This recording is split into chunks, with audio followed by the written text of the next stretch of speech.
और वक्फ संशोधन बिल को लेकर सुप्रीम कोर्ट में याचिका दाखिल की गई है। एआईएमआईएम नेता असदुद्दीन ओवैसी और कांग्रेस सांसद मोहम्मद जावेद ने याचिका दाखिल की है। कांग्रेस सांसद मोहम्मद जावेद ने वक्फ संशोधन विधेयक की वैधता को चुनौती देते हुए सुप्रीम कोर्ट का रुख किया और दावा किया कि ये संवैधानिक नियमों का उल्लंघन करता है। इसके बाद इसी मामले पर सुप्रीम कोर्ट में एक और याचिका दायर की गई, जिसमें एआईएमआईएम प्रमुख असदुद्दीन ओवैसी ने भी बिल के खिलाफ एक याचिका दाखिल की है। याचिका में कहा गया है कि ये विधेयक मुस्लिम समुदाय के साथ भेदभाव करता है। सुप्रीम कोर्ट ने फिलहाल सुनवाई के लिए कोई समय तय नहीं किया है।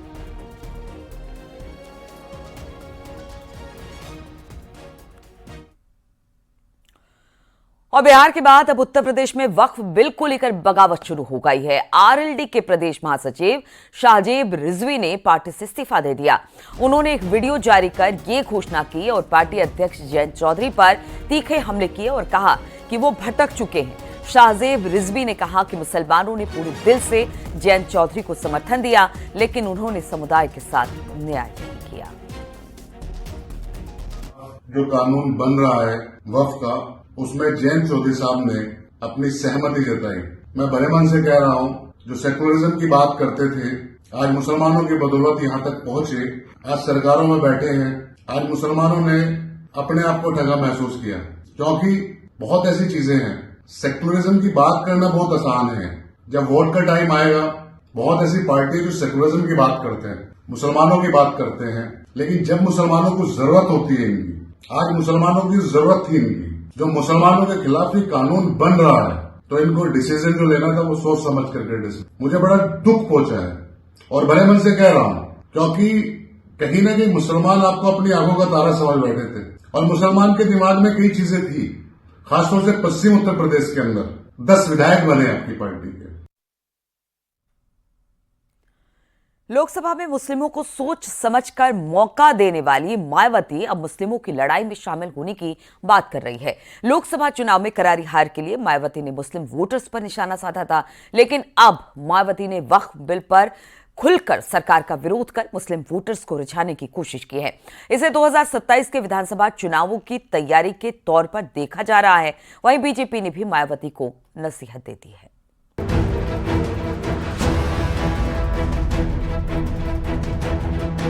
लोकसभा चुनाव के बाद मायावती ने कहा था कि मुस्लिमों को पर्याप्त प्रतिनिधित्व देने के बाद भी मुस्लिमों का समर्थन नहीं मिला, इसीलिए आगे से सोच समझकर मौका देंगे। लेकिन अब उन्होंने वक्फ बिल पर खुलकर सरकार का विरोध कर मुस्लिम समुदाय को हर संघर्ष में समर्थन देने की बात कही है।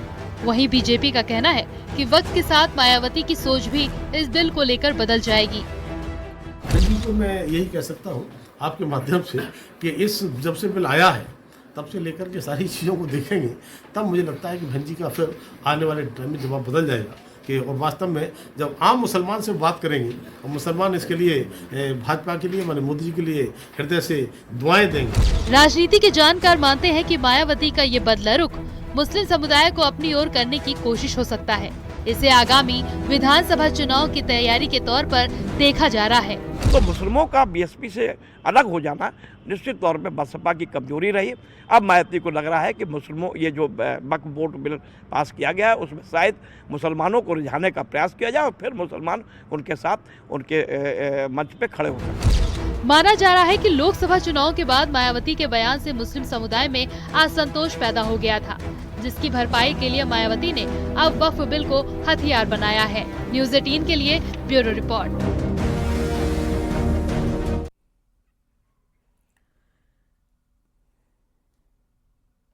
और सीएम योगी आज महाराजगंज के दौरे पर जाएंगे, जहां पर वो रोहिन नदी पर बने बैराज का लोकार्पण करेंगे। साथ ही कई अन्य विकास योजनाओं का लोकार्पण और शिलान्यास करेंगे। सीएम योगी महाराजगंज में सुबह 10 बजे रोहिन नदी पर बने बैराज का लोकार्पण करेंगे। रोहिन बैराज में 65 गांव के 16,000 किसानों को इससे लाभ पहुंचेगा।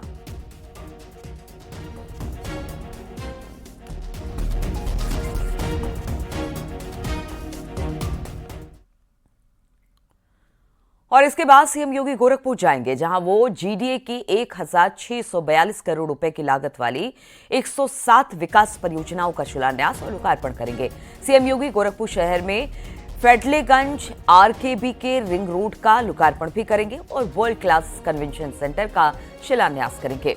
इसके अलावा कार्निवल पार्क और आवासीय योजना गोरक्ष एनक्लेव का उद्घाटन करने वाले हैं।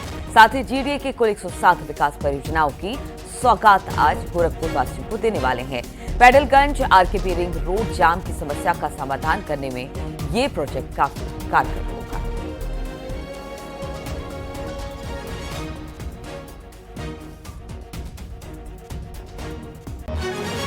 और इससे पहले कल सीएम योगी सिद्धार्थनगर के दौरे पर थे, जहां पर उन्होंने गुरु गोरक्षनाथ ज्ञान स्थली का उद्घाटन किया और इसके बाद सीएम योगी ने जनसभा को संबोधित करते हुए विपक्ष पर हमला बोला। सीएम ने कहा कि पहले की सरकारों को अपनी विरासत में शर्म आती थी, भारत की विरासत को कोसते थे, राम और कृष्ण को मिथक बताते थे, लेकिन अब अयोध्या में मंदिर भी बना, काशी और वृंदावन सच संवर रही है। पहले की सरकारें विरासत पर नहीं, भारत की विरासत को कोसते थे। वे कहते थे राम और कृष्ण तो मिथक हैं। 14 के पहले की सरकारें कहती थी प्रदेश की हो या देश की हो, वे राम और कृष्ण की परंपरा पर विश्वास नहीं करते थे। वे भारत की ज्ञान की परंपरा को कोसते थे। वे भारत को भारत बने रहने के लिए नहीं, बल्कि भारत की परंपरा को हर प्रकार से अपमानित करना ही अपना जन्मसिद्ध अधिकार समझ लिए थे। और यही कारण था भारत की आस्था उनसे लगातार हटती जा रही थी। आज अयोध्या में राम मंदिर का निर्माण भी होता है। काशी में काशी विश्वनाथ का भव्य स्वरूप भी देखने को मिलता है। प्रयागराज में महाकुंभ के दर्शन देश और दुनिया को होते हैं। मथुरा और वृंदावन सज और संवर रही है। हर मठ और मंदिर में एक नई भोर सबको दिखाई दे रही है। अप्रैल का महीना उत्तर प्रदेश बीजेपी संगठन और योगी मंत्रिमंडल के लिए काफी अहम है। दरअसल इसी महीने भारतीय जनता पार्टी को नया प्रदेश अध्यक्ष मिलने की पूरी संभावना है। वहीं दूसरी तरफ योगी सरकार में कई मंत्रियों के विभाग बदले जा सकते हैं, तो कई नए चेहरे मंत्रिमंडल में शामिल हो सकते हैं। हालांकि अंतिम मुहर केंद्रीय नेतृत्व ही लगाएगा।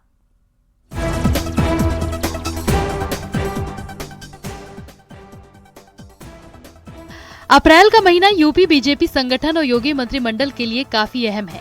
इसी महीने बीजेपी को नया प्रदेश अध्यक्ष मिल सकता है। वहीं योगी सरकार में कई मंत्रियों के विभाग बदले जा सकते हैं, तो कई नए चेहरे मंत्रिमंडल में शामिल हो सकते हैं। यूपी में 2027 के विधानसभा चुनाव से पहले मंत्रिमंडल विस्तार और फेरबदल आगामी सियासी समीकरण के चलते किया जाएगा। मंत्रिमंडल विस्तार और फेरबदल से 2027 की रणनीति बनेगी। 4 से 5 कैबिनेट मंत्रियों के विभाग बदले जा सकते हैं। 6 राज्य मंत्रियों के विभाग भी बदले जा सकते हैं। 6 मंत्री सरकार से संगठन में भेजे जा सकते हैं। 6 से 7 नए चेहरों की यूपी मंत्रिमंडल में एंट्री भी हो सकती है। अप्रैल का महीना भारतीय जनता पार्टी के लिए और महत्वपूर्ण है। इसी अप्रैल के 6 तारीख को भारतीय जनता पार्टी की स्थापना हुई थी। इस स्थापना दिवस के माध्यम से अपने कार्यक्रमों को लेकर जनता के बीच में जाएंगे और बचे हुए शेष कार्य जो संगठन पर्व के रह गए थे उनको भी पूरा करके दिखाना इस अप्रैल माह में भी संभव होगा। सीएम योगी और बीजेपी संगठन बेहतर परफॉर्मेंस वाले चेहरों को ही मंत्रिमंडल में रखने की तैयारी में है। हालांकि सीएम योगी और बीजेपी नेतृत्व जल्द ही मंत्रिमंडल के नामों पर चर्चा कर सकते हैं। अंतिम मुहर केंद्रीय नेतृत्व लगाएगा। न्यूज़ 18 के लिए ब्यूरो रिपोर्ट।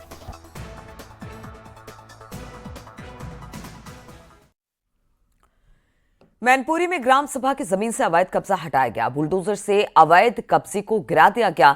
कुछ लोगों ने विरोध किया और गिरौरा चौराहे के पास सरकारी जमीन पर कब्जा कर रखा था। एसडीएम तहसीलदार भी मौके पर पहुंचे। अधिकारियों ने बताया कि ग्राम सभा की जमीन पर स्टे चल रहा था, जिसके बाद भी कुछ लोगों ने अवैध निर्माण कराया।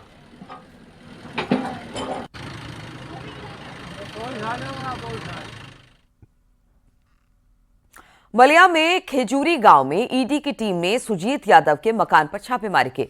संदिग्ध बैंक लेन देन से जुड़े दस्तावेज और चेक बुक जब्त कर लिए है। बताया जा रहा है कि सुजीत यादव छत्तीसगढ़ में आयुष्मान विभाग में सरकारी कर्मचारी है। टीम ने कई घंटों तक पूछताछ भी की है। रांची 2 दिन रांची करावल और 2 दिन पता लगा करना, लेकिन उसवा पर लिखल बट रहल परिवर्तन निर्देशालय मतलब ये बोर्ड दिलो। तो आपके जो बड़े पुत्र रांची में रहते हो कितने दिन से काम करते हैं आयुष्मान में? बहुत दिन से, तब भी लगभग 15 साल हुई ना। 15-16 साल। किस पद पे हैं वो? ये आयुष्मान कार्ड बनावल बा। अच्छा अच्छा। आपके तीनों लड़के आयुष्मान कार्ड में है बनाने में? 2 लड़के हैं। और दूसरा वाला जो लड़का है वो मऊ में कब से है? 3 साल हो गए। छोटा वाला कहाँ रहता है? रांची पढ़ल। सर जी पढ़ता है। 2 लड़के आपके आयुष्मान कार्ड में काम करते हैं। मथुरा में इनकम टैक्स विभाग की लापरवाही के चलते एक किसान को 30 करोड़ के टैक्स का नोटिस भेज दिया गया। आयकर विभाग के 30 करोड़ का टैक्स नोटिस देखकर किसान के होश उड़ गए। मामला मथुरा के औरंगाबाद के रहने वाले सौरभ कुमार का है, जिसके घर आयकर विभाग ने करोड़ों का नोटिस भेजा। सौरभ कुमार के साथ ऐसा पहली बार नहीं हुआ है। इससे पहले 2022 में भी उनको 14 करोड़ रुपए का नोटिस मिला था, जिसका वो लिखित में जवाब दे चुके थे। अब उन्हें एक बार फिर इनकम टैक्स विभाग ने नोटिस थमा दिया है।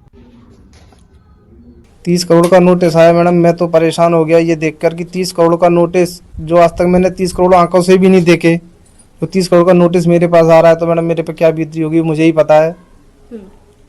अभी इसमें मैडम मैंने एक तहरीर लेके थाने में दे दी है अपने में, तो वहाँ से मैंने बोल दिया उन्होंने कि इस पे कार्रवाई करें और जल्दी से जल्दी इसको ख़त्म करें, क्योंकि आगे भी कोई पता नहीं है मैडम। अभी 30 का आया है, आगे 40 का आ जाए, 50 का आ जाए, कोई पता नहीं है इसका। कन्नौज में एक कार ड्राइवर के घर इनकम टैक्स डिपार्टमेंट ने करोड़ों का नोटिस चस्पा कर दिया। 24 मार्च को इनकम टैक्स डिपार्टमेंट ने कार ड्राइवर अवनेंद्र के घर 3 करोड़ से ज्यादा टैक्स बकाये का नोटिस चस्पा किया। करोड़ों के टैक्स चोरी के मामले में पीड़ित अवनेंद्र ने अफसरों से न्याय की गुहार लगाई। वहीं पीड़ित ने पैन कार्ड का गलत इस्तेमाल करने वालों के खिलाफ कानूनी कार्रवाई करने की बात भी कही है। सर मेरे पास नोटिस गया इनकम टैक्स वालों का, तो इस 3 करोड़ कुछ का है सर, और मुझे इस चीज़ की जानकारी नहीं थी। इनकम टैक्स वाले जब घर गए मेरे तो मैं परेशान हो गया, तो तुरंत ही एसपी ऑफिस और डीएम ऑफिस कल भी आया था। जब कल काम नहीं हुआ आज फिर आया उन एप्लीकेशन देने, तो उन्होंने ये कहा आप अपना मुकदमा करिए जाके, जो भी होगा वो ऊपर से होगा। नोटिस में क्या बताया गया आप? नोटिस में मुझे बताया गया कि मेरे नाम से जीएसटी नंबर ले रखा है किसी ने, पैन कार्ड पे किसी ने फ्रॉड किया है मेरे साथ। इन दिनों आईपीएल चल रहा है। इन टूर्नामेंट के सहारे लोग जमकर पैसा कमा रहे हैं। हालांकि इसमें वित्तीय जोखिम भी है, लेकिन कभी कभी किस्मत के सहारे लोग पल भर में करोड़पति बन रहे हैं। गेमिंग ऐप ने 2 दिन में 2 लोगों की किस्मत चमका दी। मिर्जापुर के दयाराम और बहराइच के विवेक मौर्य ने गेमिंग ऐप में 49 रुपए लगाकर 3 करोड़ रुपए जीत लिए। तो ये 2 तस्वीरें दिखा रहे हैं मिर्जापुर और बहराइच की। 49 रुपए लगाए आईपीएल गेमिंग ऐप में और फिर कमाए कितने? 3 करोड़ रुपए। अब परिवार भी खुश है और सभी खुश दिखाई दे रहे हैं। कहते हैं किस्मत कभी भी बदल सकती है और इसका कोई तय वक्त नहीं होता, और ऐसा ही हुआ बहराइच के विवेक मौर्य के साथ। विवेक मौर्य ने गेमिंग ऐप पर 3 करोड़ रुपए जीत लिए, साथ ही एक थार गाड़ी भी जीती है। विवेक ने 49 रुपए लगाकर एक टीम अपनी तैयार की थी, जो कि नंबर 1 बन गई। विवेक ने हाल ही में 12वीं की परीक्षा दी है। विवेक के इतने रुपए जीतने से परिवार में खुशी की लहर है। इस बार 12वीं पास होकर कानपुर में कंपटीशन की तैयारी करने गए थे। विवेक मौर्य बहराइच के पयागपुर क्षेत्र के रहने वाले हैं। के हमारा उसने माई 11 सर्कल पे 49 रुपये लगा करके छोड़ दिया। फिर उसके बाद में वो सो गया। फिर सुबह फ़ोन आने लगा हमारे नंबर पे कि ऐसा ऐसा सत्यता है कि नहीं है। फिर हम लोगों ने पता किया तो ये क्लियर हो गया कि 3 करोड़ और एक महिंद्रा की थार गाड़ी इंडिया में फर्स्ट प्राइज उसकी है। क्या करता है लड़का आपका? हमारा लड़का सीएमएस में इंटरमीडिएट का छात्र है, सीएमएस बहराइच। रकम आपको अभी मिल गई या नहीं मिली? नहीं, वॉलेट में आ गई है, अभी अकाउंट में नहीं हुआ। अच्छा, क्या कहना चाहेंगे? इतना पैसा आपको मिला है, आपके लड़के को मिला है, जी जी, क्या प्लान है आपका आगे? हमारे सबसे पहला उद्देश्य ये है कि बच्चों का एजुकेशन कंप्लीट होना चाहिए और बाकी घर को या तो आदमी बनाते रहा था, ओके कौन बात है। वहीं मिर्जापुर के रहने वाले दयाराम की किस्मत ने गजब की पलटी मारी है। रातों रात दयाराम करोड़पति बन गए। दयाराम ने गेमिंग ऐप के मेगा कॉन्टेस्ट में 3 करोड़ रुपए जीते हैं। दयाराम ने बताया कि मणिहान तहसील में एक वकील के पास मुंशी का काम करते थे। इस दौरान 2.5 सालों से गेमिंग ऐप में टीम बनाकर कई मैच खेले और 5,000 से लेकर 75,000 रुपए भी जीते। हालांकि समय नहीं मिलने से एनालिसिस नहीं कर पाते थे। होली के बाद दयाराम ने मुंशी का काम छोड़ दिया और तैयारी में जुट गए। अच्छे से एनालिसिस करने के बाद टीम बनाई और फिर सफलता के तौर पर उन्हें 3 करोड़ मिले। क्रिकेट प्रेमियों के भाइयों से कि जब भी खेलें और मेहनत और लगन से खेलें। अगर समझ में आए, जितनी जानकारी रखेंगे तभी इसमें सफलता हासिल होगी। और तो ऐसे तो तुक्के पर तो टीम लगेगी नहीं। मेहनत, उसके साथ साथ मेहनत सब कुछ ज़रूरी है। अब आपको कैसा लग रहा है, कितनी खुशी हो रही है आपको? बहुत खुशी, बहुत। और अब बहराइच से खबर लेते हैं, जहां पर चुनावी रंजिश में मौजूदा प्रधान और पूर्व प्रधान के बीच विवाद हो गया और दोनों तरफ से कई राउंड फायरिंग हुई है। एक शख्स के पेट में गोली लग गई। इलाज के लिए उसे अस्पताल में एडमिट कराया गया, जहां पर डॉक्टरों ने लखनऊ ट्रामा सेंटर उसे रेफर कर दिया। इस बीच फायरिंग कर भाग रहे आरोपी मृत्युंजय का रास्ते में एक्सीडेंट हो गया। बाइक से गिरने के बाद गोलीकांड में इस्तेमाल उसकी बंदूक रोड पर जा गिरी। स्थानीय लोगों ने भाग रहे आरोपी को पकड़कर श्रावस्ती के इकोना पुलिस को सौंप दिया।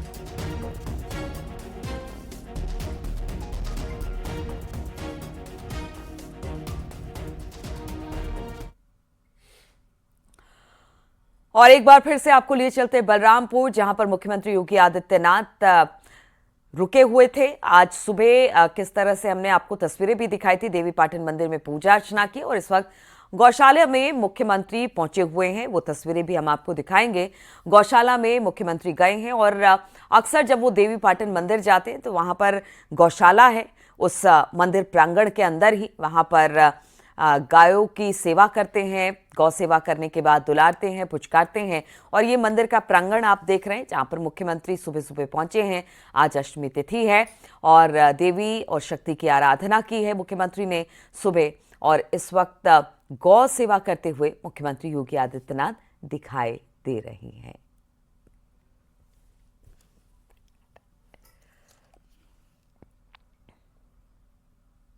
क्योंकि यहाँ के बाद फिर महाराजगंज निकलने वाले हैं मुख्यमंत्री योगी आदित्यनाथ। आज महाराजगंज का भी उनका दौरा है, लेकिन बलरामपुर में रात्रि विश्राम उन्होंने देवी पाटन मंदिर में ही किया और उसके बाद पूजा अर्चना करने के बाद वो महाराजगंज की तरफ आगे बढ़ जाएंगे।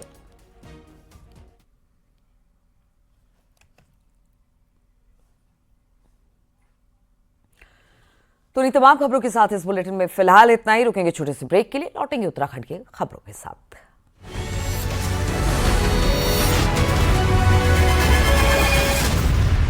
एसिडिटी। आप देख रहे हैं न्यूज़ 18 उत्तर प्रदेश उत्तराखंड।